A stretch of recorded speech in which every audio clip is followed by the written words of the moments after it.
नमस्कार, cook with मेरामध्ये आपलं स्वागत. आपल्याकडे उन्हाळा चालू झाला की तांदळाचे पापड, पापड्या, कुरडई, नाचणीचे पापड हे सर्व प्रामुख्याने केले जातात. तांदळाच्या कुरडईबरोबर आणखीन एक कुरडई केली जाते, ती म्हणजे रव्याची कुरडई. तर आजची आपली रेसिपी आहे रव्याची कुरडई. नॉर्मली रव्याची कुरडई बनवण्याकरता रवा 3 दिवस पाण्यात भिजत ठेवावा लागतो आणि दररोज त्याच्यातले पाणी बदलत राहावे लागते. यामुळे रेसिपी खूप लेंथी होते. तर माझ्या आईने मला एक सोपी मेथड सांगितली, जी मी आज तुमच्यासोबत शेअर करणार आहे. तर रव्याची कुरडई बनवण्याकरता लागेल एक मोठी वाटी रवा. हा रवा एका मिक्सिंग बोलमध्ये काढावा आणि याच्यात 1.5 कप पाणी ओतावे. वर किंचित पाणी राहिले पाहिजे हे लक्षात ठेवावे. वर झाकण ठेवून रात्रभर रवा भिजत ठेवावा. दुसऱ्या दिवशी तो असा दिसतो. आता भिजलेला रवा मोजून घ्यावा.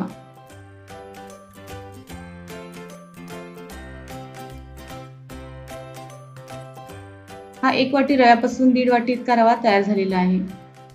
रव्याच्या आकारमाना इतकेच पाणी घेणार आहोत. आता 1.5 वाटी पाणी गरम करण्याकरता ठेवावे आणि याच्यात 1 चमचा मीठ टाकावे. पाण्याला उकळी आल्यावर गॅस मंद आचेवर ठेवावा आणि भिजलेला रवा ओतून घ्यावा. एका पळीने छान मिक्स करत राहावे. पिठाच्या गुठळ्या होणार नाहीत याकडे लक्ष द्यावे.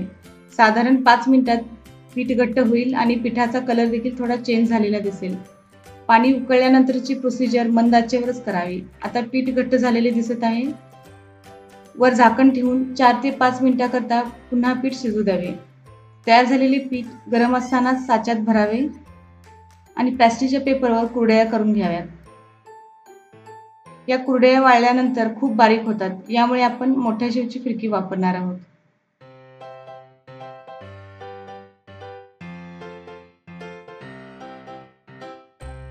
तयार कुरडया 2 ते 3 दिवस उन्हात वाळवून घ्याव्यात. या वाळलेल्या कुरडया फ्राय करायला घ्या. याकरता तेल चांगले गरम झाल्यानंतर गॅस बंद करावा आणि कुरडई टाकून छान फ्राय करून घ्यावी. तर ही सोपी आणि क्विक रव्याची कुरडईची रेसिपी तुम्ही देखील नक्की ट्राय करून पहा आणि मला खात्री आहे की रेसिपी तुम्हाला नक्की आवडेल. रेसिपी आवडल्यास लाईक, कमेंट आणि शेअर करायला विसरू नका. तसेच अधिक नवीन व्हिडिओज करता कुक विथ मेराला सबस्क्राईब करा. पुन्हा भेटणार आहोत अशाच एका रेसिपीसोबत. तोपर्यंत धन्यवाद.